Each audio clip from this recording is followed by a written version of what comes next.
So people think that the Institute or the Inquisition was some kind of monolithic, all-encompassing, powerful organization that the church operated, transnationally, if you will, or across all the boundaries and borders of Europe, again, to control and suppress thought and freedom of expression.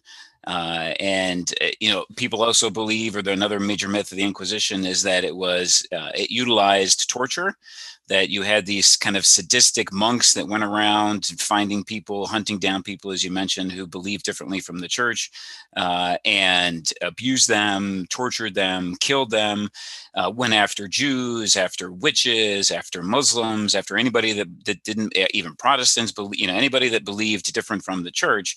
You had these horrible Dominican monks who went around, rounding people up and torturing and killing them.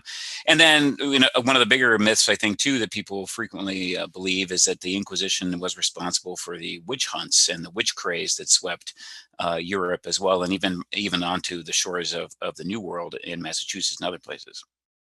Wait, so none of that ever happened? No. Okay. So let's talk about that then.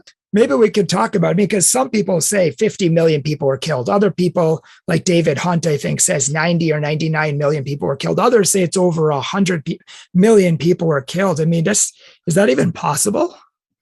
Yeah, no, the numbers for this are, as you mentioned, right, in various different sources are widely exaggerated. And again, I think that's done by design, right? Because many of the people who are presenting these arguments and coming up with these falsification of numbers, if you will, they have their own agenda. They have their own animus against the church and against the church's influence in society, or they want to lessen the church's influence in society. So they utilize these historical events as a club, if you will, to beat the church up with. And so, reliable historians, and you look at the different estimates they have come up with in terms of how many numbers of people were remanded to the state and how many executions there may have been in the Spanish Inquisition. Let's say, for example, where the most infamous and evil institution that's been portrayed in our society.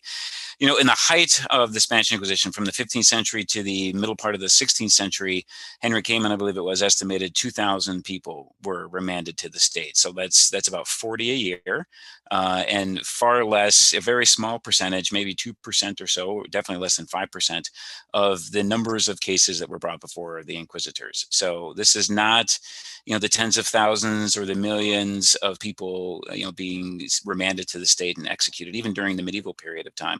There were far more people that were killed for heresy by either secular lords or just by people who were reacting to, an alleged presence of a heretic in their midst, than were actually, investigated, if you will, by the church and remanded to the state. So very few of the cases, again, as I mentioned earlier, the vast majority of cases were ended in some sense either with acquittal or with a confession of the accused, who was then given some form of penance, and the penances varied depending upon who the person was, and meaning what their status was in life. Yeah, and that's very interesting. Complete opposite of the secular courts, which didn't, as you said, didn't have the rules, and so killed a lot more people, tortured a lot more people.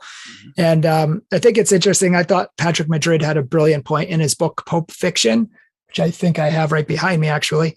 And he says it's impossible that 50 million people were killed, which is a common Protestant assertion, anti-Catholic assertion, because he says there weren't even that many people in Europe at the time. Thanks to the bubonic plague and the Black Death, there were half of Europe was slaughtered by that plague. And so in order to kill 50 million people, he said you would have had to kill every man, woman, and child, and then import a whole lot more and then kill all of them too. He said the number is just ludicrous. And that's not even talking about the many sources that's about 100 million or 150 million and, blood-bathed streets and things like that.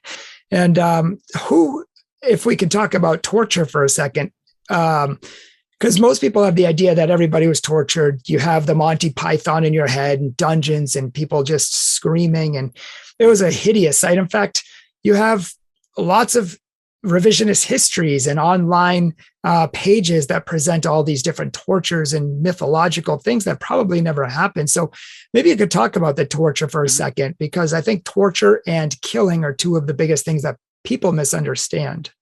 Yeah, absolutely. It is. And I mean, if you go into Google, right, and you go into images and type in Inquisition, you get all these pictures, these old, 19th century woodcuts, if you will, of and engravings of, hooded monks with these, heretics on torture, various torture devices, wheels of torture, or the Iron Maiden, or all these other kinds of things that are going on.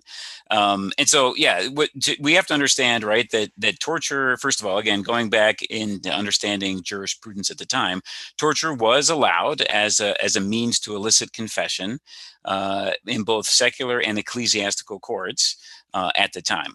But with the caveat that for inquisitors in particular, the first officially, papally appointed inquisitors were in the year 1231, and it wasn't until about 20 years after that a later pope actually agreed to the allowance of the use of torture in ecclesiastical tribunals of the in the Inquisition.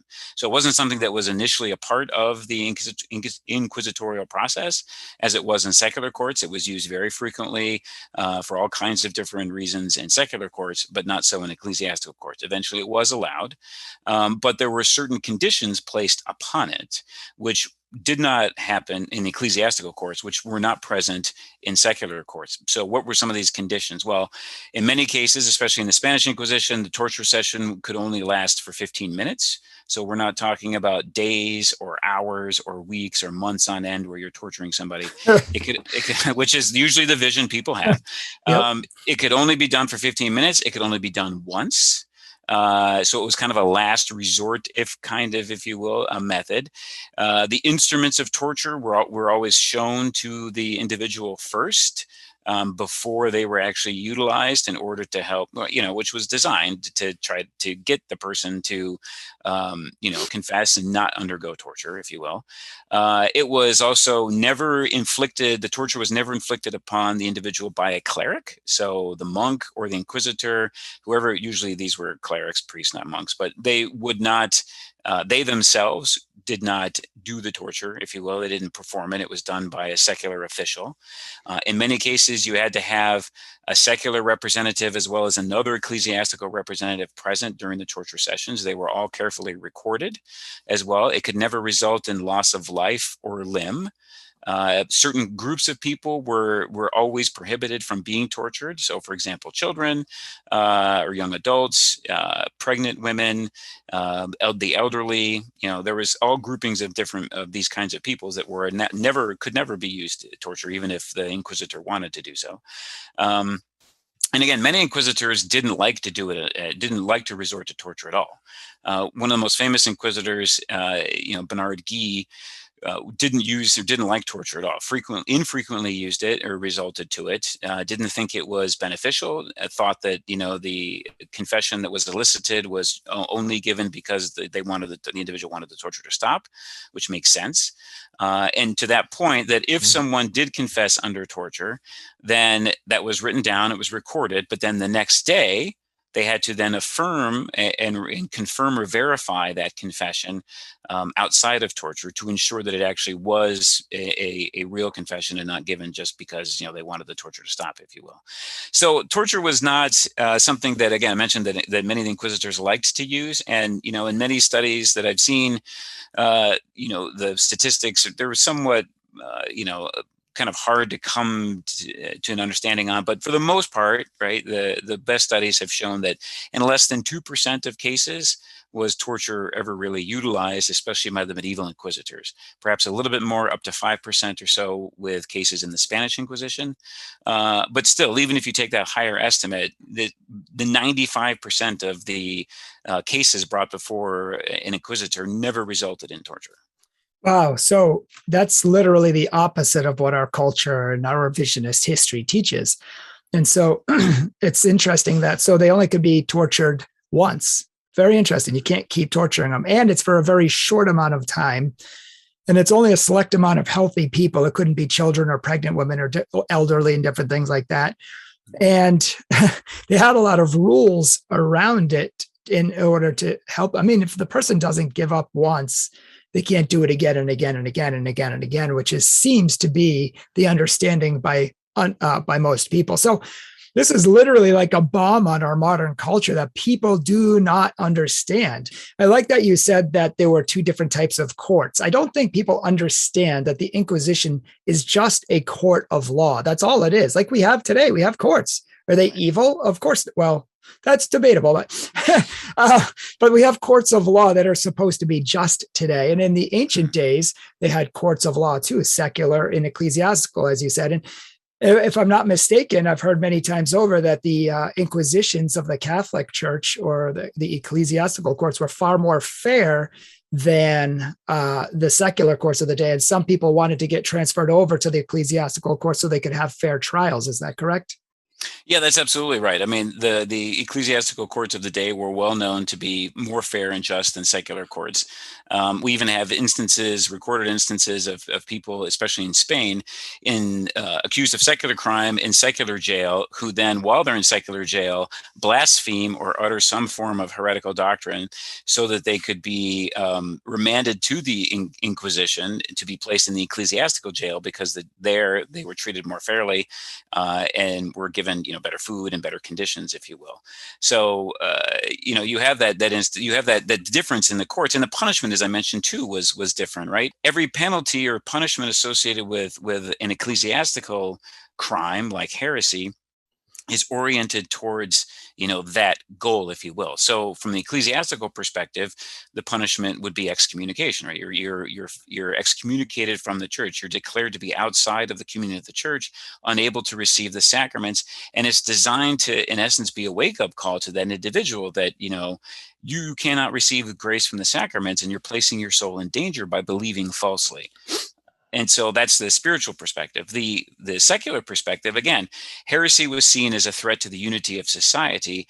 And if you look back at the history of heresy in particular, you see that heresy always produces violence. Sometimes that's violence by heretics directed against Catholics or others.